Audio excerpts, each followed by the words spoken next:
عثمان ہادی کے قتل میں ہندوستان ملوث ڈھاکہ ٹریبیون نے اہم سوال اٹھا دیے۔ بنگلہ دیش کو ایسے شواہد ملے ہیں جو طالب علم رہنما عثمان ہادی کے قتل کے بعد ملزمان کے بھارت فرار سے بھارت لنک کے خدشات بڑھاتے ہیں۔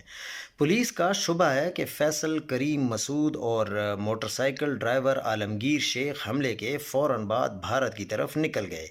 تفتیش کاروں کے مطابق ملزمان نے جو مائم سنگھ کے حالوا گھاٹ بارڈر روڈ سے غیر قانونی طور پر سرحد پار کرنے کی کوشش کی۔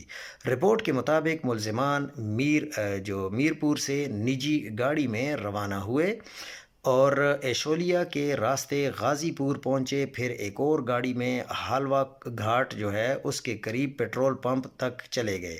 وہاں سے ایک مقامی شخص نے موٹر سائیکل پر انہیں بارڈر ایریا تک پہنچایا۔ سہولت کار کی شناخت اور گرفتاری کے لیے کوششیں جاری ہیں۔ ڈھاکہ میٹروپولیٹن پولیس کے مطابق غیر قانونی بارڈر کراسنگ کے شبہ میں شیرپور کے نالیتا باری سے 2 افراد کو گرفتار کر کے تفتیش شروع کر دی گئی ہے۔ وزارت خارجہ نے بھارتی ہائی کمشنر پر نئے ورما کو طلب کر کے واضح مطالبہ کیا، اگر ملزمان بھارت میں داخل ہوئے ہیں تو انہیں گرفتار کر کے بنگلہ دیش کے حوالے کیا جائے۔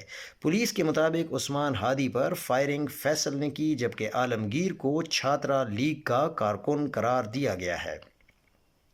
حملے میں استعمال ہونے والی موٹر سائیکل کے مالک کو بھی گرفتار کر کے ریمانڈ حاصل کیا گیا۔ فرار کی لاجسٹکس، رابطوں اور پشت پناہی کی کڑیاں کھنگالی جا رہی ہیں۔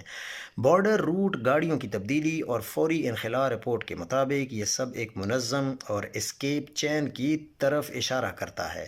ڈھاکہ کا 2 ٹوک موقف ہے کہ قاتلوں کے لیے کسی بھی ملک کی سرزمین سیف ہیون نہ بنے۔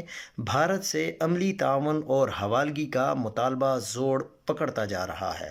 ڈھاکہ ٹریبیون کے مطابق اس پیش رفت سے سفارتی دباؤ اور عوامی غصہ بڑھ رہا ہے۔ ملزمان کی گرفتاری اور واپسی اب اصل امتحان بن چکی ہے۔